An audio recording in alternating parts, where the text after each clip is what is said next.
अनिल जैन जी, अविनाश पांडे जी, अजय राय जी, लालमणि प्रसाद जी, के गौतम जी, बीपी अशोक जी, अनीस अंसारी जी, शांत हो जाइए भैया, अनीस अंसारी जी, जस्टिस वीरेंद्र यादव जी, ब्रिजलाल खबरी जी, राकेश राठौर जी, स्टेज पे जो वरिष्ठ नेता बैठे हैं, भाइयों और बहनों, प्रेस के हमारे मित्रों, आप सबका यहां बहुत बहुत स्वागत, नमस्कार। आज हम कांशीराम जी की याद करते हैं। उनका जो संघर्ष था, उनका जो विजन था, उनका जो हिंदुस्तान की राजनीति पर इफेक्ट था, उसको हम याद करते हैं और दिल से उनका धन्यवाद करते हैं।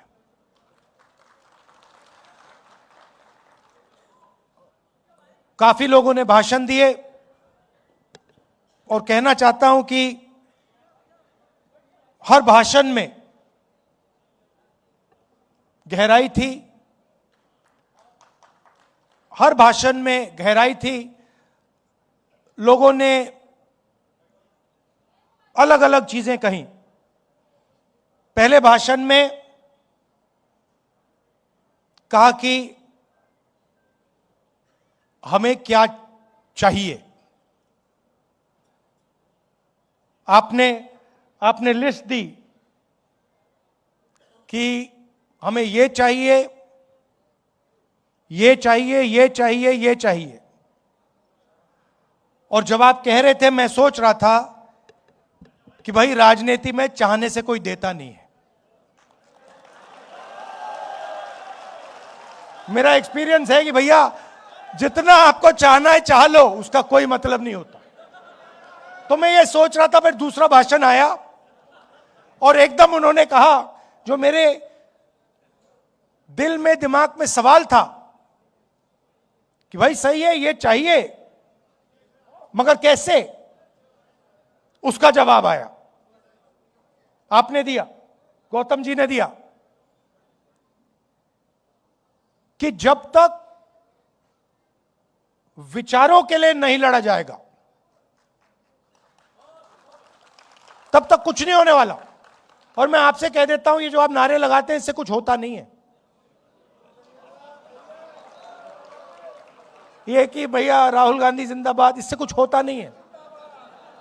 इससे मतलब पता नहीं अच्छा लगता होगा, मगर इससे कुछ होता नहीं है। होता कैसे है? गौतम जी ने कहा, जो मन बना लेता है कि ये जो हो रहा है इसको मैं एक्सेप्ट नहीं करने वाला हूं,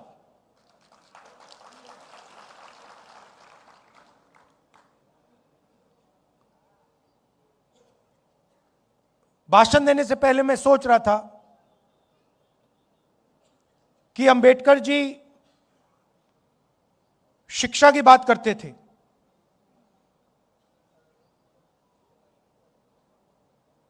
संगठित होने की बात करते थे, और जब कांशीराम रात में उत्तर प्रदेश में घूमते थे, वो पेन लिए घूमते थे और वो कहते थे कि पेन होता है, लिखाई इस साइड से होती है, शाही इस साइड में होती है, निब इस साइड होता है, ऊपर से कवर लग जाता है 15% का, वो कहते थे। और वो ये भी कहते थे कि पेन को ऐसे होना चाहिए कि समाज का फायदा 15% को मिले, मगर 85% को भी मिलना चाहिए, उसमें शामिल वो भी होने चाहिए। अब क्या हुआ? अब बीजेपी ने नया सिस्टम उठाया है।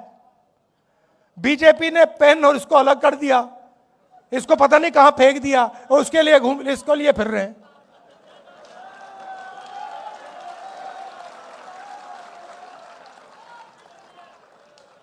मतलब जो पहले रास्ता था जिस पे हम चल रहे थे,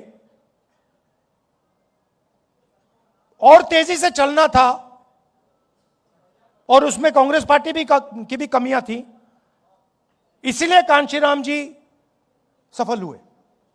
अगर कांग्रेस पार्टी अपना काम करती तो कांशीराम जी सक्सेस नहीं हो पाते।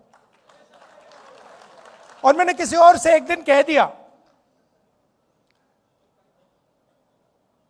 पता नहीं सही कहा या गलत कहा, मगर अगर जवाहरलाल नेहरू जिंदा होते तो कांशीराम जी कांग्रेस के चीफ मिनिस्टर होते।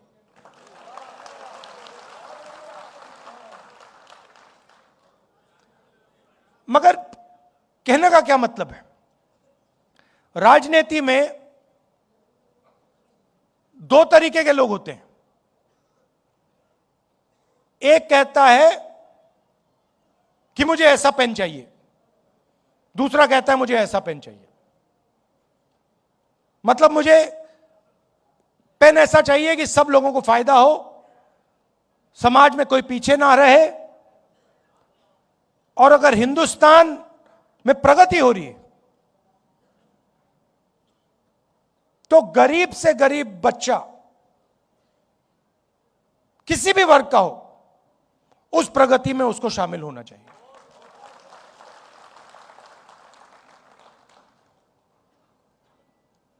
अगर हम हिंदुस्तान को आज देखें, हमारी संस्थाएं को आप देखिए, किसको भी चुन लीजिए, जुडिशरी चुननी है उसको चुन लीजिए,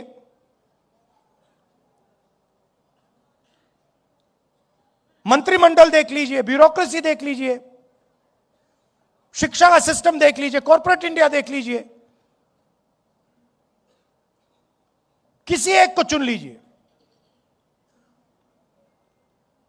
और थोड़ी सी गहराई में आप जाएंगे तो आपको दिखेगा 85% उसमें कहीं है ही नहीं।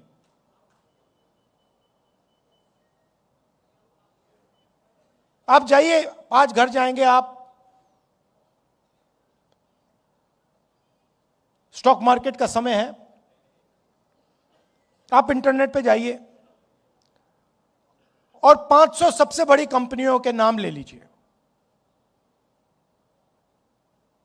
और इंटरनेट पे जाके आप देखिए, उनके सीईओज का आप नाम निकाल लीजिए, उनके सीनियर मैनेजमेंट का आप नाम निकाल लीजिए, और आप देखिए वहां पे दलित, आदिवासी, पिछड़ा, अति पिछड़ा, माइनॉरिटी कितने हैं आप देख लीजिए, आपको कोई नहीं मिलेगा। एक नहीं मिलेगा आपको। अदानी जी की कंपनी में जाइए, उनके सप्लायर्स की लिस्ट निकालिए, उनकी कंपनी को हजारों कंपनियां सप्लाई करती हैं, थोड़ी छोटी होती है, उनकी लिस्ट निकालिए, उनके सीईओ देख लीजिए, आपको वहां एक भी दलित नहीं मिलेगा, एक आदिवासी, एक पिछड़ा वर्ग, कोई नहीं मिलेगा उसमें।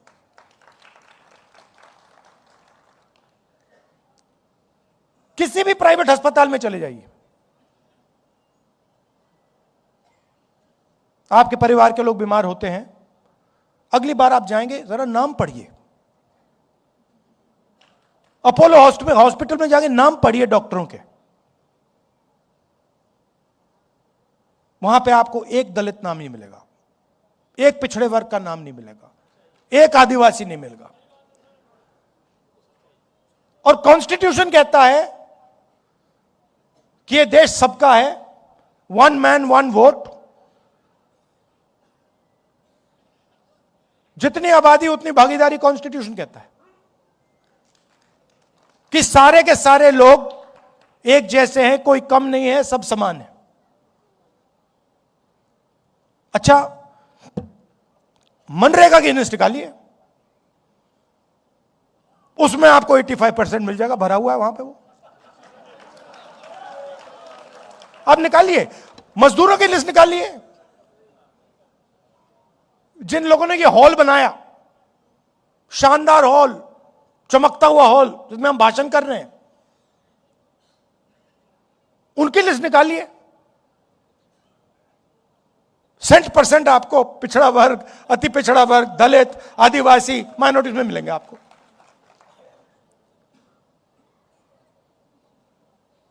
और उधर भी कॉन्ट्रैक्टर मिलेगा आपको।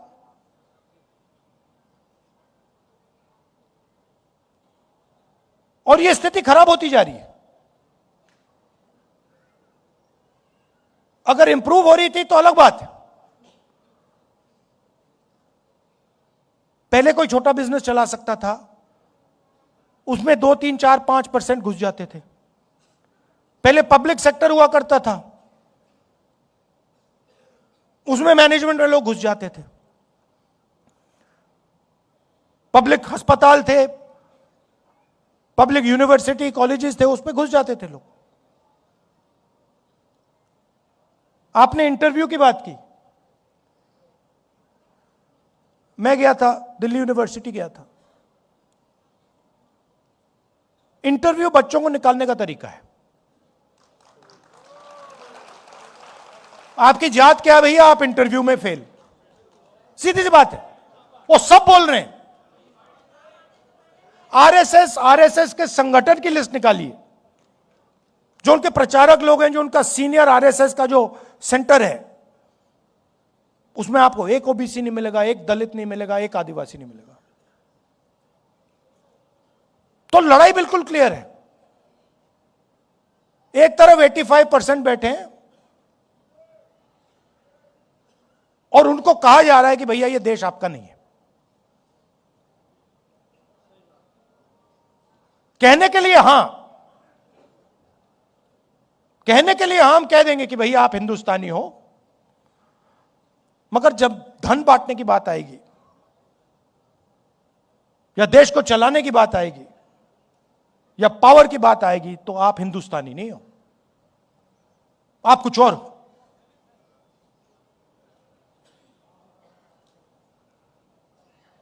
और यह संविधान के बिल्कुल खिलाफ है।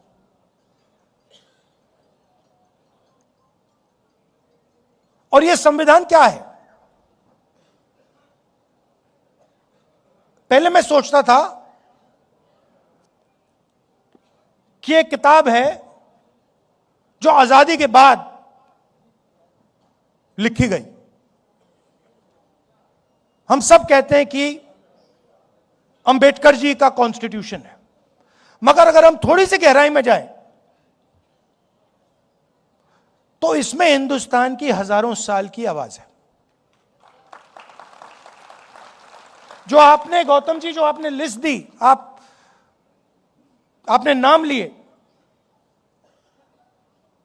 नारायण गुरु, बसवन्ना, अंबेडकर जी, गांधी जी, गौतम बुद्ध जी, जो आपने लिस्ट दी, उन सब की आवाज इस कॉन्स्टिट्यूशन में है। और दूसरी बात, जो उस विचारधारा के खिलाफ थे, उनकी आवाज इस कॉन्स्टिट्यूशन में नहीं है। सावरकर जी की आवाज इस कॉन्स्टिट्यूशन में नहीं है। नाथूराम गोडसे की आवाज इस कॉन्स्टिट्यूशन में नहीं है।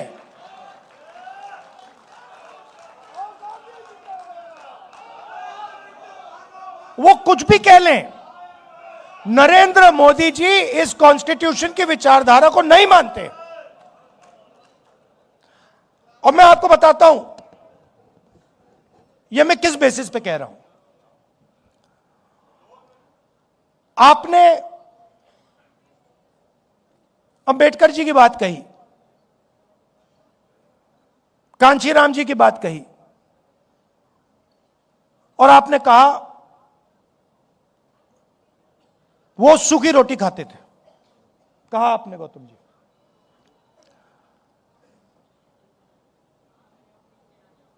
और अंबेडकर जी के बारे में लोग बहुत कुछ कहते हैं। कोलंबिया में पढ़ाई की, दलितों के लिए लड़े, इंटेलेक्चुअल थे, दलितों की लड़ाई लड़े, पूरी जिंदगी समाज के लिए दे दी। मगर मेन बात क्या है? मेन बात है कि वो कॉम्प्रोमाइज नहीं हुए। बाकी सब का कोई मतलब ही नहीं है। अगर कांशीराम जी कॉम्प्रोमाइज हो जाते, अगर वो अपने विचारों पर कॉम्प्रोमाइज कर जाते, अगर अंबेडकर जी कॉम्प्रोमाइज कर जाते, तो उनकी फोटो यहां कभी नहीं लगती। वो अगर अंबेडकर जी दुनिया के सबसे बड़े विद्वान होते, कोलंबिया से डिग्री लेके आ जाते, 24 घंटा दलितों के बारे में बात करते, आधी रोटी भी खा लेते, मगर अगर कॉम्प्रोमाइज हो जाते तो वो अंबेडकर जी नहीं होते।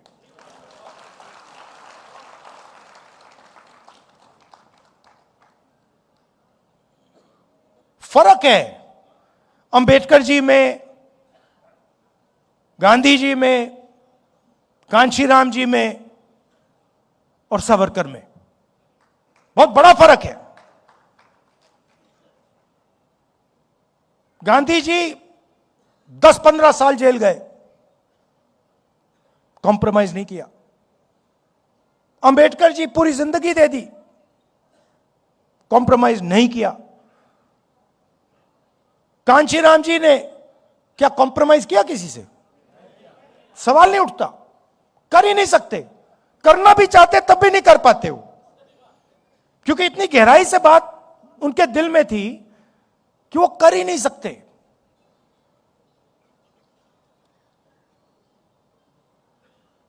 आप मोदी जी का चेहरा तो देखिए ना,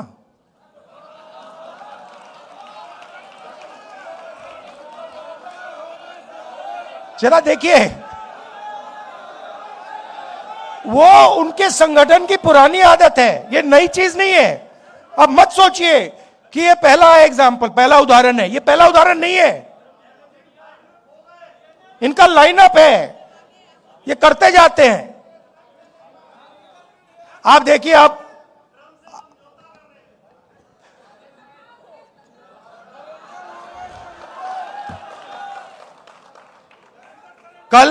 कल मैं पार्लियामेंट में मैंने मतलब एप्स्टीन शब्द बोला और स्पीकर साहब ने कहा नहीं नहीं नहीं नहीं नहीं नहीं नहीं नहीं नहीं। मैंने कहा कि देखिए मामला एनर्जी सिक्योरिटी का है। मामला एनर्जी सिक्योरिटी का है। मामला यह है कि गैस सिलेंडर नहीं मिल रहा, हमारी एनर्जी सिक्योरिटी कॉम्प्रोमाइज कर दी गई है। आज अमेरिका कहेगा कि अगर हम रूस से गैस तेल खरीद सकते हैं, अमेरिका कहेगा अगर हम ईरान से, इराक से, किसी और से खरीद सकते हैं, मतलब एनर्जी सिक्योरिटी कॉम्प्रोमाइज हो गई। उसके बाद मैंने बोला क्यों हुई, और मैंने कहा ये जो हरदीपपुरी बैठा है, ये जिसको आपने ऑयल मिनिस्टर बनाया, ब्यूरोक्रेसी से उठा के ऑयल मिनिस्टर बना दिया, ये पहला कॉम्प्रोमाइज है। इसका तो नाम उधर एप्स्टीन फाइल में है, तो उसका दोस्त है।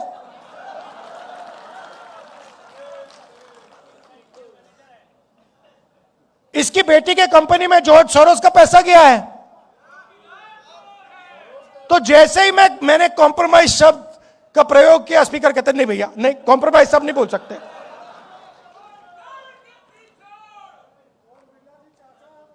तो अब तो एक साइड एप्स्टीन है, दूसरी साइड अदानी जी। आपने बड़ी गहरी बात बोली, आपने बड़ी गहरी बात बोली। मैंने इसके बारे में कभी सोचा है। आपने बोला कि देखिए कांग्रेस पार्टी गरीब पार्टी है और कांग्रेस के जो बड़े बड़े नेता हैं वो अमीर हैं। नहीं, मगर आप बात समझिए, हम अमीर पार्टी होना ही नहीं चाहते हैं।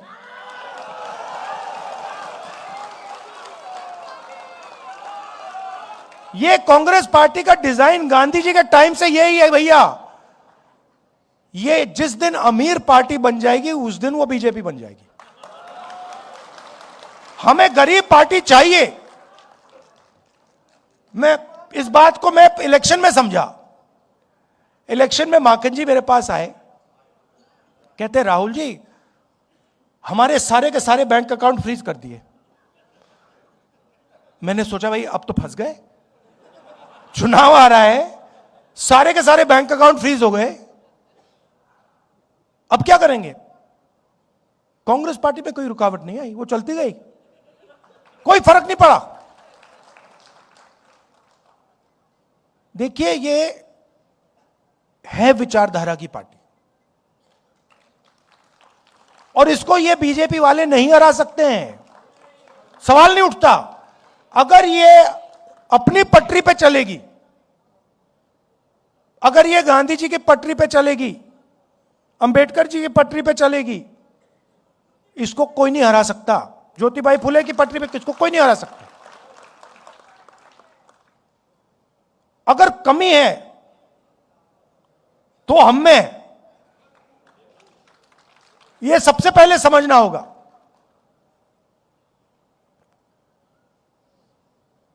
और अब हमने मन बना लिया है, कांग्रेस पार्टी ने मन बना लिया है कि जाति जनगणना होगा और दलितों को, पिछड़ों को, आदिवासियों को, अति पिछड़ों को, माइनॉरिटीज को हिंदुस्तान के पावर स्ट्रक्चर में जगह मिलेगी। और ये कुछ भी कह दे, कुछ भी कर दे, मैं इस बात को छोड़ने वाला नहीं हूं। और अब मामला बड़ा आसान हो गया है। मामला क्यों आसान हुआ? क्योंकि उनका जो आदमी है वो कॉम्प्रोमाइज है, उसको पकड़ लिया हमने। अभी आपको पता नहीं लग रहा मगर हमने उसको पकड़ लिया है।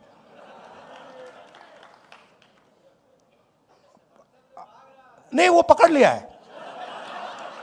मैं आपको बता रहा हूं, मैं आपको स्टेज से कह रहा हूं, साइकोलॉजिकली नरेंद्र मोदी खत्म है।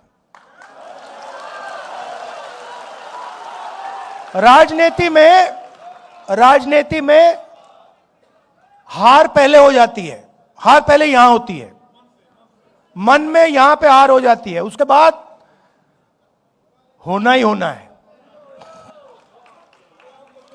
और आप ये समझिए कि कांग्रेस पार्टी के जो कार्यकर्ता हैं और जो हमारे दलित भाई हैं, आदिवासी भाई हैं, पिछड़े वर्ग के भाई हैं, जिन्होंने प्रेशर बनाया,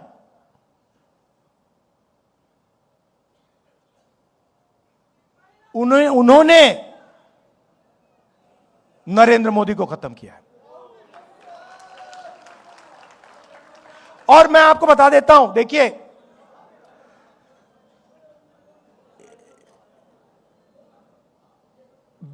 जो आपने बोला ना, कांग्रेस पार्टी का जो धन है, कांग्रेस पार्टी गरीब पार्टी, बीजेपी अमीर पार्टी बन गई। और उसने क्या किया?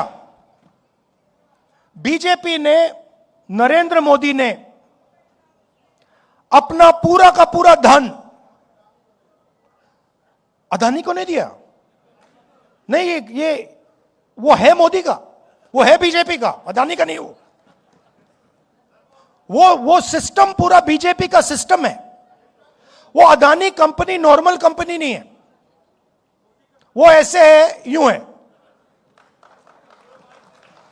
और पूरा का पूरा जो स्ट्रक्चर है, फाइनेंशियल स्ट्रक्चर है, बीजेपी का फाइनेंशियल स्ट्रक्चर, वो अदानी कंपनी में है। और इस बात को अमेरिकनों ने समझ लिया और पकड़ लिया। इसलिए अमेरिका में केस किया है। भाई और बहनों, वो केस अदानी जी के खिलाफ नहीं है, वो केस सीधा मोदी जी के खिलाफ है। और वो केस मोदी जी को मैसेज है कि अगर आपने हमारी बात नहीं सुनी तो हम आपका पूरा का पूरा फाइनेंशियल सिस्टम खोल देंगे, हिंदुस्तान को दिखा देंगे। तो अब नरेंद्र मोदी जी हिंदुस्तान के प्रधानमंत्री नहीं रहे हैं, वो अब अमेरिका का काम कर रहे हैं।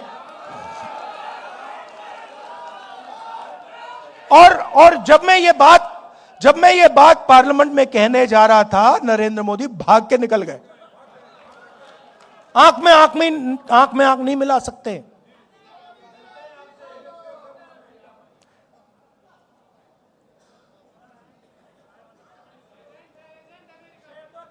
नहीं, अब देखिए, अब आप कहोगे देखो ये आप कैसे कह रहे हो, मैं बताता हूं आपको, हर चीज का मैं आपको सबूत दूंगा। हिंदुस्तान का कोई भी प्राइम मिनिस्टर कृषि का सिस्टम नहीं खोल सकता। बाकी दुनिया के जो किसान हैं उनके लिए हिंदुस्तान का प्रधानमंत्री कभी नहीं खोल सकता है। नरेंद्र मोदी नहीं करना चाहता था। कैसे मालूम? क्योंकि मैं 4 महीने से पता लगा रहा था कि भैया ये जो अमेरिका की ट्रेड डील जो है ये रुकी क्यों है। अनऑफिशियली पूछ रहा था मैं, और हर बार जवाब आ रहा था कृषि के मामले पे हम कॉम्प्रोमाइज नहीं करेंगे। मेरा भाषण हुआ,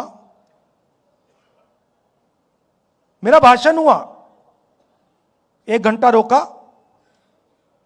फिर शुरू हुआ, फिर रोका, फिर शुरू हुआ, फिर रोका, फिर शुरू हुआ। उसके बाद में तकरीबन 6 बजे शाम को जैसे ही प्रधानमंत्री पार्लियामेंट से भाग के गए, उसके एकदम बाद प्रधानमंत्री ने ट्रंप को फोन किया। कैबिनेट से नहीं पूछा, ये हमारे कृषि मंत्री हैं, इनसे नहीं पूछा, गडकरी जी से नहीं पूछा, फॉरेन मिनिस्टर से नहीं पूछा, सीधा फोन लगाया और ट्रंप को कह दिया कि भैया मामला फिट है, डील साइन कर दूंगा। और ट्रंप ने ट्वीट कर दिया, जो काम 4 महीने के लिए रुका हुआ था, जो कॉम्प्रोमाइज आपने 4 महीने नहीं किया, वो आपने 15 मिनट में क्यों कर दिया? एप्स्टीन और अदानी और भी चीजें हैं जो मैं जानता हूं, मगर ये 2 हैं, ये 2 मेन चीजें, और फिर 2-3 और चीजें हैं। क्या दिया नरेंद्र मोदी ने? हिंदुस्तान का पूरा डेटा पकड़ा दिया। अगर अमेरिका को चाइना से मुकाबला करना है, चाइना के पास दुनिया का सबसे बड़ा डेटा का पैकेज है, नंबर 2 पे हिंदुस्तान का है। हिंदुस्तान के डेटा के बिना अमेरिका चाइना के सामने खड़ा नहीं हो सकता, सीधी बात है। नरेंद्र मोदी ने आप सबका डेटा, हिंदुस्तान की जनता का डेटा सारा का सारा अमेरिका को दे दिया। हमारा डेटा अमेरिका कहीं भी रख सकता है, अमेरिका में रखना चाहता है अमेरिका में रख सकता है। 20 साल का टैक्स हॉलिडे दिया उनको, और हम अपने ही डेटा को चेक नहीं कर सकते। हम उनसे नहीं कह सकते कि भैया इस डेटा का ऐसे प्रयोग नहीं करोगे। गया, मानो सऊदी अरेबिया ने या रूस ने अपना पूरा का पूरा तेल अमेरिका को दे दिया। यह नरेंद्र मोदी ने किया।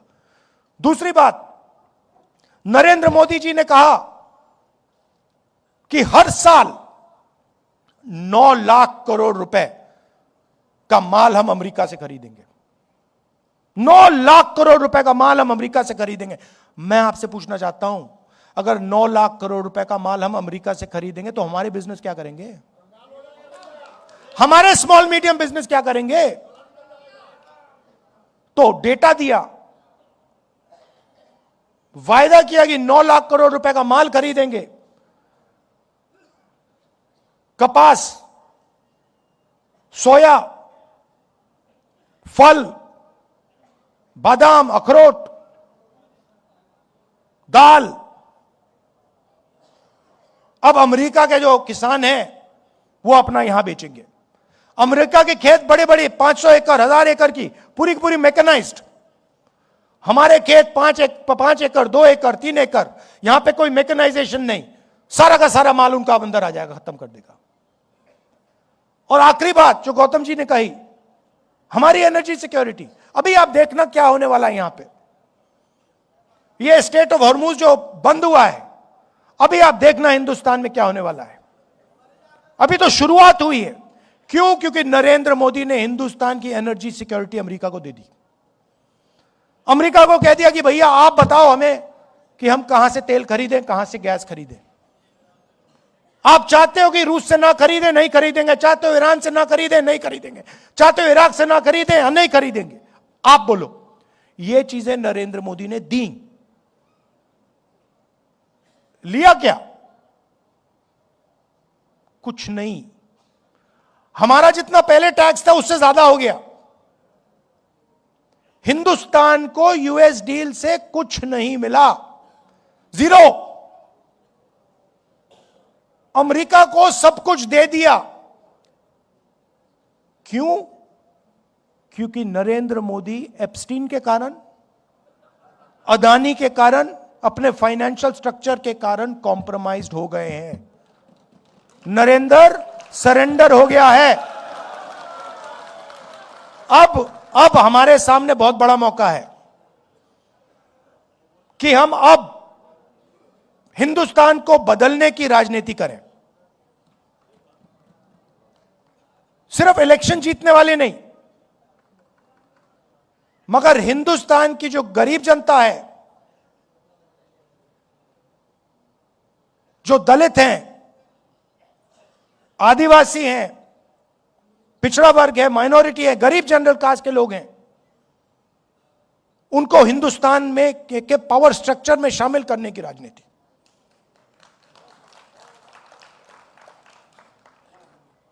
और उसके लिए आपको आपके दिल में कुछ होना पड़ेगा। नारों से नहीं होने वाला। अगर कांग्रेस पार्टी के पास उत्तर प्रदेश में 100 ऐसे लोग मिल गए, मुझे 101 नहीं चाहिए, अगर 100 लोग मिल गए जो कहते भैया हम मर जाएंगे मगर पीछे नहीं हटेंगे, हमारा काम हो जाएगा, खत्म हो जाएगा।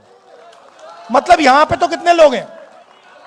यहां पे 1000 लोग हैं। मैं तो छोड़ो, 1000 छोड़ो, मुझे बस ये 100 चाहिए जो कहे कि भैया हम मर जाएंगे मगर ये जो हमारा लक्ष्य है इसको हम नहीं छोड़ने वाले, काम हो जाएगा हमारा। आप सब आए, आपने इतनी एनर्जी दी, इतना प्यार दिया, इसके लिए दिल से आपका धन्यवाद करता हूं। और मैं आपको सिर्फ कहना चाहता हूं कि मेरे लिए अंबेडकर जी का संविधान, गांधी जी का संविधान, यह सबसे जरूरी चीज है और इसकी हम मरते दम तक इसकी हम रक्षा करेंगे। आप सबका बहुत बहुत धन्यवाद। न्याय योद्धा